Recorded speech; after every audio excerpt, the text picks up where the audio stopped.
What's up, guys? I'm currently at the Bicycle Casino, as you can kind of see.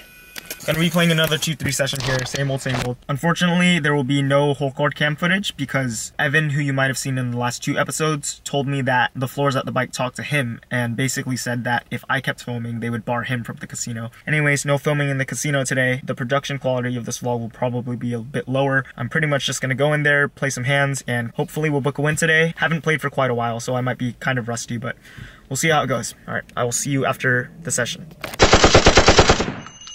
Guys, I'm back, and that session was absolutely wild in a good way. We booked a win, as you could probably tell. I played for an hour and 52 minutes, got here at around 8:15 or so, and then waited for a table, and it is currently 10:44. I'm gonna go through the hands right now because I don't want to go home and have to do them, so excuse me if I'm like looking at my notes. Or first hand, early in the session, I'm in the cutoff with ace-10 offsuit. There are 4 limps, and I decide to raise to 20 here. 3 players call, so we're going 4 ways to a flop, which comes 6-7 ace, 2 hearts. The under the gun player donk bets and shoves for $55. Action folds to me, and I make the call, of course. Turn is a pretty great card. It is a 10 giving us 2 pair, and the river is the 5 of spades. None of the flushes get there. My opponent shakes his head, and I show him my hand, and he mucks. Next hand, I am in the big blind with jack deuce offsuit. There are 3 limps. The small blind folds, and I check. Flop comes jack ace ace 2 spades. I just decide to check. The cutoff at $7, and I make the call. So heads up to a turn, which is an offsuit 10. I check again, and this time the cutoff slows down and checks. River is a 10 of spades. No need to bet here, so I check again, and my opponent checks back. I show him my hand, and he actually shows 8-5 of spades for a flush, so we do not win this one. This next hand is a pretty interesting one. I am in under the gun +1 with pocket queens.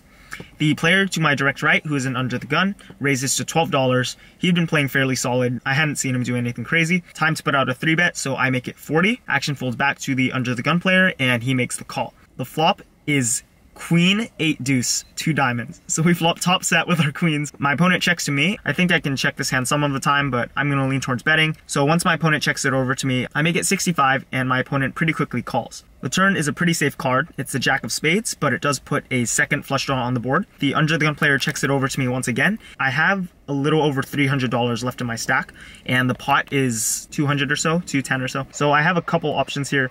I could bet something really small, like $50 or so, and set up for a pot-sized river shove, or I could shove over the top.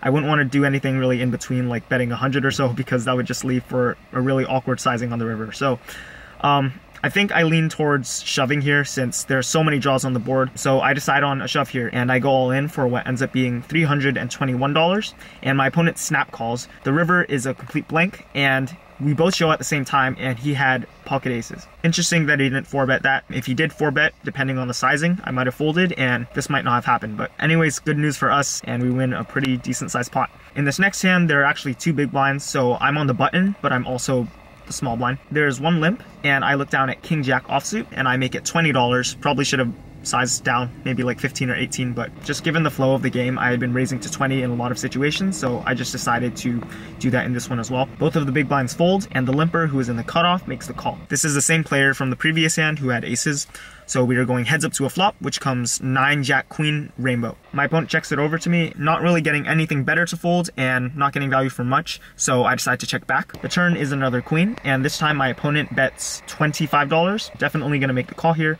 Pretty unlikely that he has a queen, and he probably saw my check on the flop as weakness, so I make the call. The river is a complete blank. It's the 3 of hearts, I believe. And my opponent, who is playing short stacked after the previous hand, goes ahead and shoves for $47. I already decided on the turn that I was going to call if a blank came, so didn't think about it for too long. I make the call, and my opponent shows 9-8 of clubs. So we take this one down as well. Next hand, which I personally think is the most interesting hand of the night. I have king queen on the button. There are 2 limps. I make it 18 and get called by 3 other players. So going 4 ways to a flop, which comes ace king 8 2 diamonds. Action checks to me, and I'm gonna check it back here. This board definitely hits my range, but I do have second pair, and I don't want to bet into 3 players and not really know where I'm at. Probably not getting any better hands to fold. So turn brings the ace of hearts, and this time the small blind leads out for $30. Pretty small bet. The under the gun +1 player calls, and the other limper folds. So action is back on me. Unlikely he has an ace, given that ace is on the turn, and again, probably sense my check on the flop as a weakness. That was my thought process at the time, so I make the call. River is the 5 of clubs, and the small blind does not slow down, and he goes ahead and shoves. The other player folds. I asked the dealer how much it was, and it was 118, I believe. 116, 118, something like that. So I go into the tank and think about it for a bit. There were 2 diamonds on the board, and this player seemed like the type who could bluff. He could definitely have some random ace-x hands that he called with in the small blind. So after thinking for maybe a minute or so, I decide to toss in a call. My opponent looks at me and shakes his head as if to say you're good.